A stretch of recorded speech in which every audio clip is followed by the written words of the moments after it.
She drained our joint account and texted, "I'm leaving you. Good luck surviving." I replied, "You too." She didn't realize the account was set up as a business line of credit, solely in her name. The bank began calling her about the $80,000 debt within the hour. I, 31, male, was with Qley, 29, for 6 years, married for 3. The text came while I was at my desk job on a Thursday afternoon. "Just emptied our account. I'm leaving you for someone who actually has ambition. Good luck surviving without me. B2B already filed for divorce. Don't try to find me." I stared at my phone, then logged into our banking app. Sure enough, the account we'd been using for household expenses showed the previous balance $80,000. Here's the thing about that account though. When we first moved in together 4 years ago, Qley insisted on handling finances. She was working at a bank, then said she knew all the tricks for maximizing interest, getting the best accounts, etc. I was young, in love, and honestly terrible with money stuff. So I agreed. She set up what she called our household account and added me as an authorized user. Said it was better than a regular joint account for tax purposes and credit building. I transferred my portion every month. She handled bills, worked fine. What I didn't know until much later, and what Qley apparently still didn't realize, was that she'd actually opened a business line of credit, not a checking account, in her name only, as the sole proprietor of her consulting business that never really took off. I'd figured this out about 8 months ago when I finally started educating myself about finances, ironically because Qley kept calling me financially illiterate. Noticed weird terms on a statement, did some Googling, called the bank pretending to be confused about our account type. The rep explained, "I was just an authorized user on a business credit line, not liable for any debts. Only the account owner, Qley, was responsible for repayment. I kept my mouth shut, kept transferring my half every month. But I also quietly opened my own personal checking account and started building an emergency fund just in case. So when I saw that text after the initial shock, I actually laughed. She'd just stolen $80,000 from herself from a credit line she'd have to pay back with interest. I texted back, "You too." Then I waited. Took exactly 73 minutes for my phone to explode. Qley calling, declined. Unknown number, probably her mom. Declined. Qley calling, declined. Text from Qley, "What did you do?" Text from Qley, "The bank says I owe them money." Text from Lee, "This is your debt too." Text from Qley, "Answer your phone." I screenshot everything, then blocked her number. 20 minutes later, her sister Meredith called. I actually liked Meredith, so I answered. "Theo, what's happening?" Qley's hysterical. Something about the bank calling about a massive debt. "Meredith, your sister just drained what she thought was our joint account and sent me a text saying she's leaving me. Turns out it wasn't a joint account. It's a business credit line in her name." Long pause. She stole money from a credit line. Technically, she borrowed it from herself, and now she owes the bank $80,000 plus interest. But that was your money too. No, I was just an authorized user. I put money in monthly, which technically counted as payments toward the credit line. But the debt, that's all hers. You knew? Found out 8 months ago. Never thought she'd do something this stupid though. Meredith was quiet for a moment. "Theo, she's with someone else. Has been for months. Some crypto guy named Blake she met at a conference. I figured as much. You need to help her with this debt situation." Why would I do that? She just stole what she thought was my money and left me for another man because it's the right thing to do. The right thing? Meredith? She literally tried to leave me with nothing. She thought I'd be broke and desperate. The only reason she's in trouble is because she didn't understand her own financial setup. I hung up. Update 1. The entitlement has reached astronomical levels. First, Qley tried the legal route. Had some bargain basement lawyer send me a letter demanding I pay half the debt as it was marital funds. My lawyer, yes, I'd already retained one, responded with a simple statement. I was an authorized user, not a cosigner. The debt predated our marriage since she opened the account before we wed. Not my problem. Then came the emotional manipulation via her parents. Her dad, Robert, actually showed up at my apartment building. Doorman called up.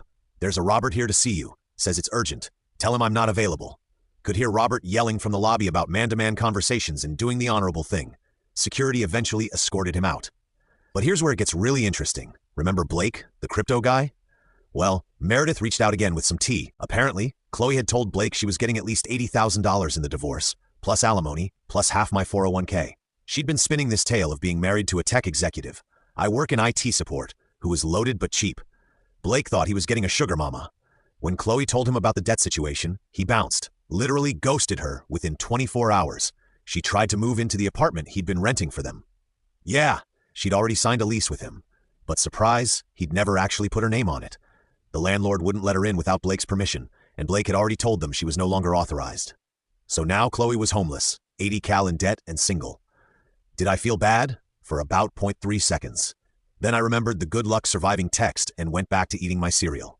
But Qley wasn't done. Oh no, she created a whole victim narrative online. posted on social media about how her financially abusive ex-husband tricked her into debt, how I'd manipulated the banking system to trap her. Problem was, she'd forgotten that several of our mutual friends worked in finance. Her former coworker from the bank, Jerome, actually commented, "Qley, you literally worked in banking. You opened that account yourself. I remember you bragging about the rewards points." She deleted the post, but screenshots were already circulating. Then came the truly pathetic attempt. She reached out to my mom trying to get her to convince me to help with the debt. My mom's response was legendary. She sent me the screenshot. "Qley, Mrs. Davidson, Theo won't help me with this misunderstanding about our finances. As his mother, could you talk sense into him? The same sense you had when you were cheating on my son with that crypto fool. That kind of sense. Delete my number." But the peak entitlement came yesterday. I got a call from the bank. Not about the debt, about Qley trying to report the authorized user card as fraud. She claimed I'd somehow stolen from the credit line without her knowledge. The bank rep sounded tired. "Sir, we've reviewed the account history. Every transaction from your card was for regular household expenses, groceries, utilities, etc. Does she really want us to investigate this as fraud? What happens if you do?" Well, filing a false fraud report is a federal crime. And since she sent text messages admitting to taking the money, she withdrew $80,000 at once. How is that not flagged? Business credit lines have different rules. It was technically her available credit, but now she owes it back with interest. The rate is substantial. How substantial? 24.99% APR. I actually choked on my coffee at that rate. If she only made minimum payments, she'd be paying forever. Update 2. The spiral accelerated faster than I expected. Qley's lawyer dropped her after she couldn't pay the retainer. She tried representing herself in our first divorce hearing, showed up in designer clothes, probably bought with the stolen money, and demanded alimony because she was accustomed to a certain lifestyle. The judge looked at her financial records, saw the $80 withdrawal, saw her texts admitting to taking it, saw that she'd been employed full-time until she quit 2 weeks ago. Apparently thought she wouldn't need to work after cleaning me out. Judge: "Ma'am, you withdrew $80,000 from a credit line, quit your job, and now want your ex-husband to support you. He tricked me. He knew it was a credit line. Did he force you to open the account? No. But did he force you to withdraw the money? No. But he should have told me. You set up the account. You managed it for years. You work in banking. Ignorance of your own financial instruments is not your ex-husband's responsibility. Zero alimony. She actually owes Emmy money because she drained accounts that had marital funds in them. The $80 included my contributions over the years. But here's where Qley's entitlement went nuclear. She started calling my employer daily, claiming I'd stolen from her, that I was dangerous, that they should be aware they employed a financial predator. HR pulled me in for a meeting. I explained the situation, showed them the divorce papers, her texts, everything. They were actually sympathetic, but said the calls were disruptive. That's when I played my ace. See, I'd been recording everything legal in my state with one-party consent, including a voicemail where Qley explicitly said, "I'm going to call your job every day until you pay my debt. I'll make up whatever I need to. They'll fire you eventually." HR's face went pale. Legal got involved. They sent Qley a cease and desist. She violated it within 48 hours. My company pressed charges for harassment. But wait, there's more. The bank started collection proceedings. Qley missed her first payment because she'd blown through most of the 8 acres already. How? Well, according to Meredith, who was thoroughly disgusted with her sister at this point, first-class tickets to Costa Rica for her and Blake, 12-hour designer shopping spree, 15K deposit on a luxury apartment she couldn't actually afford, 8K new car down payment, $10, couldn't get approved for the loan. Though cosmetic procedures she'd been wanting, $7. The rest went to hotels and investing in Blake's crypto scheme. When the bank started calling about missed payments, she tried to negotiate, claimed financial hardship. They asked for proof of income. She had none. She'd quit at her job. Remember, they accelerated the debt. Full $80 plus accumulated interest due immediately. Qley's solution. She tried to get Robert to co-sign a consolidation loan. He refused. She tried. Her mom also refused. Even Meredith said no. Then she hit absolute rock bottom of shamelessness. She started a crowdfunding campaign. Helped a domestic abuse survivor recover from financial exploitation. I kid you not. If you're loving this wild tale of karma and drama, hit that like button and subscribe for more heart-pounding stories straight from real life. Your support means the world. The campaign included photos of her crying, a completely fabricated story about how I'd manipulated her into debt through complex financial schemes, and a request for $100K to rebuild her life. It raised $37 in 3 days. Someone donated $2 with the comment. Lol. Meredith sent me screenshots of Qley melting down in their family group chat, demanding everyone share the campaign, calling them unsupportive when they refused. Her own aunt responded, "Qley, everyone knows what you did. Stop embarrassing yourself." Update 3. The legal consequences started hitting. Remember the harassment charges? Qley got arrested at her parents' house. Robert had to bail her out. The conditions included no contact with me or my employer. She violated those conditions within a week by creating fake email accounts to send anonymous tips to my company about my criminal behavior. It traced them back to her IP address, back to jail. This time, Robert didn't bail her out immediately. Let her sit for 48 hours to think about her choices. Meanwhile, the divorce was finalized. She got her personal belongings, her car that she was making payments on. 40% of the marital assets would have been 50%, but the judge factored in the $80 she took. I kept the apartment was mine before marriage. My 401k protected since she withdrew the $80k. My sanity, she had to pay the $80k credit line debt. My legal fees. Judge ruled her behavior was malicious. Court costs. The total she owed between the bank and legal fees, about $95. Her solution was spectacular in its stupidity. She tried to declare bankruptcy, except she transferred some assets to her parents to hide them before filing. The bankruptcy trustee found out. Of course they did. It's their job. That's bankruptcy fraud, a federal crime. She panicked and withdrew the bankruptcy petition. But now she was under investigation. During all this, she was still living with Robert and her mom. From what Meredith told me, it was rough. Qley expected to be treated like a victim. Instead, her parents made her get a job. She's now working retail, pay rent, do chores, attend financial literacy classes. The irony. She lasted 2 weeks before having a meltdown about how everyone was punishing her for falling in love with Blake, who hadn't contacted her since disappearing. Then came the last desperate play. She reached out to my ex-girlfriend from college, Amber, on social media, tried to convince her that I was some kind of financial mastermind who'd conned them both, wanted to team up to expose me. Amber's response was perfect. She sent me the screenshots. "Qley, I dated Theo for 2 years. He's literally the most straightforward person I know. We broke up because we wanted different things, not because he's some evil genius. Also, girl, you stole 80 caller and got caught. Take the L and move on." But my absolute favorite part? Last week I ran into Blake at a coffee shop. He tried to avoid me, but we ended up in line together. So I said, "How's the crypto going?" He looked embarrassed. "Look, man, I didn't know she was married at first. Don't care, but I am curious. Did she ever invest in your scheme?" "Yeah, about $15. How'd that work out?" "The coin crashed. It's worth maybe $300 now." I actually laughed out loud in the coffee shop. Final update. The conclusion is both pathetic and predictable. Qley's debt to the bank went to collections. Her credit score is destroyed.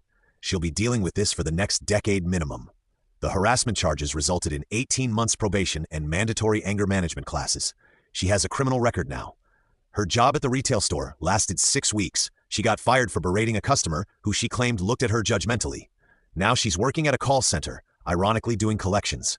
She tried one more Hail Mary, reached out to me through a mutual friend, asking if we could start over. Said she'd learned her lesson, and Blake meant nothing. My response through the friend, "Tell her I said good luck surviving." The mutual friend later told me Qley went ballistic, screaming about how I'd ruined her life and set her up. Robert finally kicked her out after she tried to steal checks from his checkbook. She's now living with a cousin who charges her market rate rent and requires first and last month up front. Meredith and I actually still talk occasionally. She told me Qley recently said at a family dinner that she was the victim of a sophisticated financial conspiracy and that I'd probably been planning this for years. Her uncle, who's an accountant, responded, "Qley, you opened a credit line, forgot it was a credit line, stole from it, and got caught. The only conspiracy here is how you graduated from college. As for me, I'm doing fine. Kept my job, my apartment, my retirement savings, started dating Jade, a woman from my rock climbing gym, who actually understands how bank accounts work. The 80 teller Qley stole, well, technically she stole it from herself, and I'd only contributed about $20 of that over the years in monthly payments. The bank considered those legitimate payments toward the credit line. So really, she played herself. Last I heard through the grapevine, she's in debt for the next 15 plus years. Living paycheck to paycheck, Blake is being investigated by the SEC for his crypto scheme. Her parents barely speak to her. She's banned from 3 local banks for aggressive behavior. Still posts vague quotes about surviving betrayal on social media. The moral of the story, if you're going to drain a joint account and leave your partner with a good luck surviving message, maybe make sure you actually understand what kind of account it is first. And definitely make sure it's not a credit line in your name only, because turns out karma doesn't need my help. Sometimes idiots destroy themselves with their own entitlement. Good luck surviving, Qley. You're going to need it for the next 15 years of monthly payments. Edit. Since people keep asking, yes, this is all legal. No, I had no obligation to warn her. She set up the account, she managed it, she worked in banking. Her ignorance of her own financial instruments isn't my responsibility, especially after she tried to leave me with nothing. Edit 2. For those saying I should have told her, she literally sent me a text saying she was leaving me into good luck surviving after stealing what she thought was our money. Why would I help someone who did that? Edit 3. Qley, if you're reading this and Meredith says you've been hate searching my username, that financial literacy class you're taking, pay attention. Might help with the next 180